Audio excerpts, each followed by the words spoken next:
I would like to share with you some of my own personal thoughts that I shared with many people over the past 12 years when I used to run retreats around the world. And as we're approaching Christmas, what an appropriate opportunity to share with you some of my notes about what do angels teach us today. Angels, the messengers of God. If the angels teach us anything, they show us what it means to put on the mind of Christ the healer, the barefoot Galilean. What a great privilege is theirs to stand constantly in God's presence, to feast their full eyes on Jesus and all the holy men and women of ancient times to the present day. The angels witness the inner beauty and wholeness of God. They feast their eyes on the face of Christ, to know his face and even more his mind. They look upon the world and on each one of us with the mind of Christ and that of the Creator God. To truly love someone is not only to adore their face and their external reality, but to enter their mind and their heart. To have the mind of Christ the healer is not a boast, but a prayer. And the prayer is that we more and more learn to think God's thoughts and to see the world around us through the eyes and mind of a loving God. As Christians, we have not only the spirit, the love, and the strength of Christ, we also have been given his mind. For those of you who are not Christian but who believe in a spiritual being or God, you too take on the mind and heart of that living spiritual deity. To truly love and care deeply for someone is not only to adore their face and their external beauty and reality, but to enter their mind and heart also. Like the butterfly who is drawn to the beautiful, so we are drawn to their inner beauty, aren't we? To have the mind of God is not a boast but a prayer, and the prayer is that we must more and more learn to think God's thoughts and to see the world around us through the eyes of this God. We have not only the spirit, the love, and the strength of God, we have also been given his mind and his consciousness, the Christ consciousness of the cosmic Christ. Our minds, as well as our emotions, are to be trained to see and judge the events of our day. That is why we are invited by the scriptures and the holy books to discern the signs of the times. We must prevent negative forces and influences from sapping our positive, divine energy, thus leaving us spiritual cripples with a hopeless dream. There are many soothsayers who profess to know the answer to everything and who in fact know nothing pertaining to the truths of God. There are many false prophets who take your money and leave you bewitched, confused and deeply unhappy in your search for meaning and purpose to life's hurts and greatest mysteries. Be still and listen to that inner voice deep within your being. Get back there and stay there. If your inner voice is restless and causing disquiet within your spiritual being, then know that the voices you hear are not of God or from your personal angel, but from forces working in opposition to your spirit. Discernment of such destructive voices come with enlightenment and through daily conversations with your God and the angelic realms.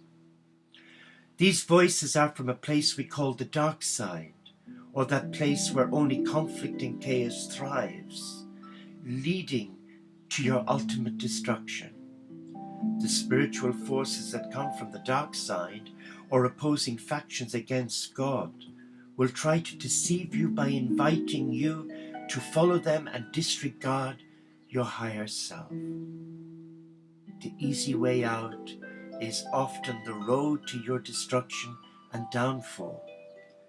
The world we know live in demands the world we now live in demands instant remedies, solutions and answers.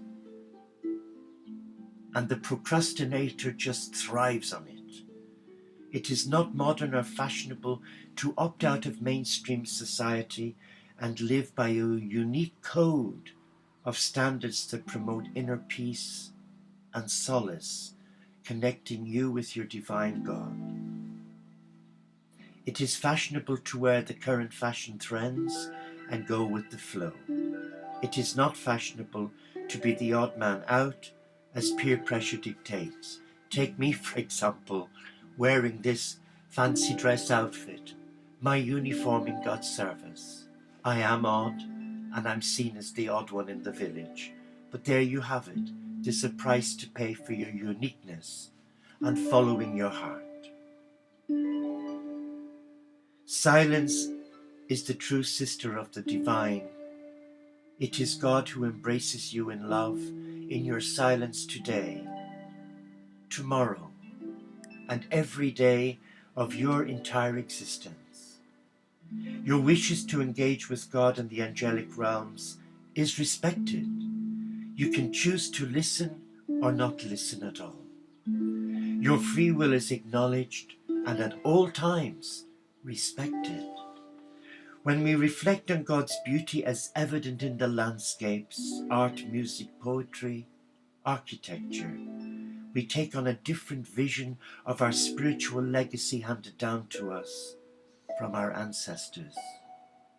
How often do we hear, I don't want to look at the world through any lens at all, especially angelic ones. I want to look at the facts and let them speak for themselves.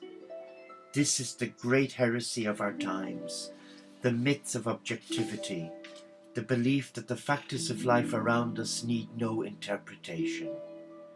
Anyone who brings some prior conviction into play is accused of ignoring and distorting the facts. There is no such thing as purely objective judgment.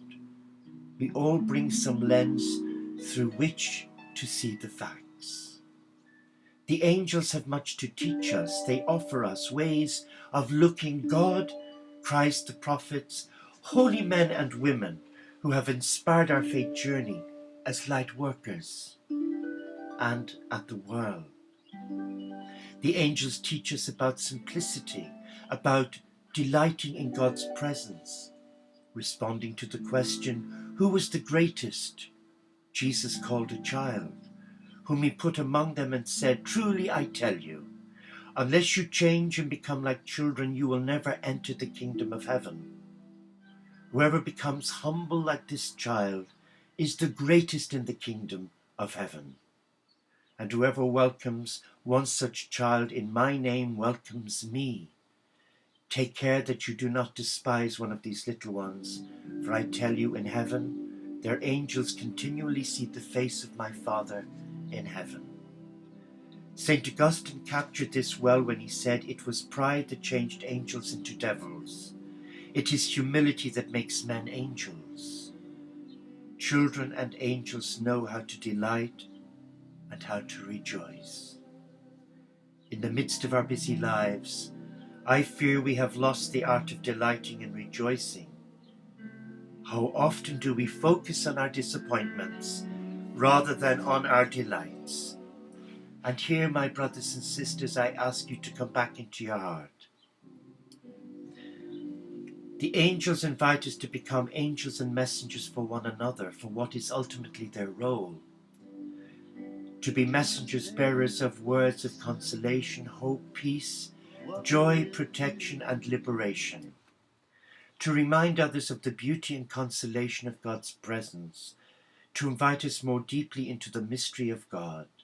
To mirror God and God's glory to others.